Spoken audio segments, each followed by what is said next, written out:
Have you ever been half awake and suddenly had a brilliant idea or gotten emotional out of nowhere during a meditation or worship moment? That was your brain in theta. Today, we're diving deep into what theta brainwaves are, how to work with them instead of against them, and why they matter.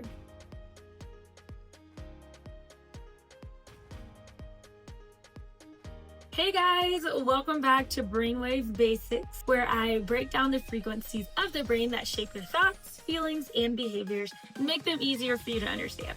My name is Amber, and I am a licensed professional counselor, trauma therapist, and neuropsychologist. And today we will be talking about theta brainwaves, which are the bridge between the conscious and unconscious mind. So you might be wondering, what even are theta brainwaves? So theta brainwaves are the brainwaves that operate between 4 and 8 hertz, which is slower than alpha, but a lot faster than delta. These brainwaves are the most active during light sleep, creative flow, meditation, and deep relaxation. So you can think of theta brainwaves as the state between waking and sleeping. So those dreamy, vivid moments when your thoughts and your brain start to wander inward. So what is the role of theta brainwaves in the brain? Theta is a powerful brainwave because it's connected to creativity, imagination, emotional processing, healing, memory consolidation, and accessing the subconscious mind. Fun fact, it's also the primary state that children operate in up to age 7.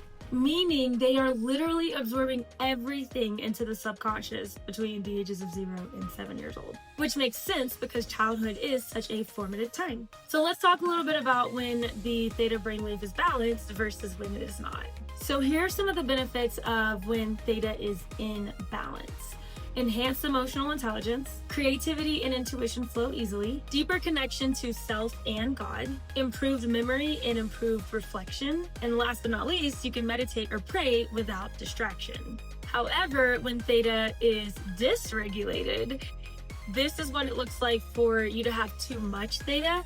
Daydreaming, frequent zoning out, having trouble focusing or staying alert, and feeling emotionally overwhelmed or spaced out. And then when you have too little theta, that's where you start having difficulty accessing those deeper emotions, having poor memory consolidation, having creativity blocks, and having a disconnection from intuition and spiritual connection. So let's get to it. I know you want to increase or probably decrease, depending on which category you're in, your theta brainwaves. So this is how to increase theta brainwaves naturally. Number 1, I would say guided meditations and Christian contemplative prayer. If you are a believer, it is definitely a state where you are thriving in the theta. It's just the way that the Lord made our brains and the way that He wired us, and I love it. It's beautiful. It all works together. However, some other options would be soaking in instrumental music or worship music, breath work, so especially focusing on that slow exhale. Like I mentioned in the last video, the importance of deep breathing in the proper way, the way that it actually does something that you can notice. So when you have a longer exhale rather than longer inhale. 4-4-6 is an easy way to do this. 4 seconds inhale, hold 4 seconds, exhale 6 seconds. You can continue to increase your theta brainwave by visualization practices, so safe space imagery, visualization exercises, grounding exercises, guided meditations or guided visualizations are always helpful as well. Of course, neurofeedback targeting theta in trauma healing. And one of my favorites is something called Lectio Divina, which is basically a fancy way of saying scripture meditation. Trying that at night before bed. One of the really helpful ones for me is Psalm 46:10, which says to be still or surrender your anxiety, stop your striving, and know that I am God. Trust in who I am. So that's a really good one.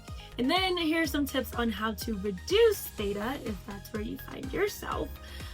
Stimulating tasks such as puzzles, social interaction, novelty, reading, things of that nature. Physical movement, especially light cardio or dancing. Dancing is one of my favorite pastimes for cardio exercise, and so dancing is always a great one. Caffeine in moderation. I definitely don't preach for caffeine, but in moderation it can reduce theta. which is why if you have too much caffeine, you can see how that would be problematic. However, other ways to reduce theta would be using a timer for focus sprints, so the Pomodoro technique, and last but not least, making sure that you avoid excessive screen time, because excessive scrolling can mimic theta without providing that true rest that your brain is looking for. So that's extremely important as well. So why theta is key to healing? Theta allows us to revisit and reprocess old memories and emotions, especially during therapy, during moments of worship, during moments of rest. And trauma often lives in the limbic system. So that's like not in words, but in feelings.